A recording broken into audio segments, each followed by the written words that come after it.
na askari wa Bwana Ruto. Hebu angalieni double speak.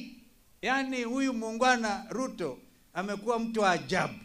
Anajua kudanganya hata wazungu. Menda na wadanganya. Anaambia kule Sudan tunataka human rights ziheshimike South Sudan. Hatutaki wanawake wasumbuliwe kule. Hatutaki mauaji. Hatutaki mambo ya goonism in Africa, in Sudan na huku nyumbani. Tunajua kwamba kikundi cha RSF hata huenda, and we are investigating this matter positively, quickly, huenda pengine wao wanapatiwa silaha za watu wa Kenya waende wakapigane nazo Sudan.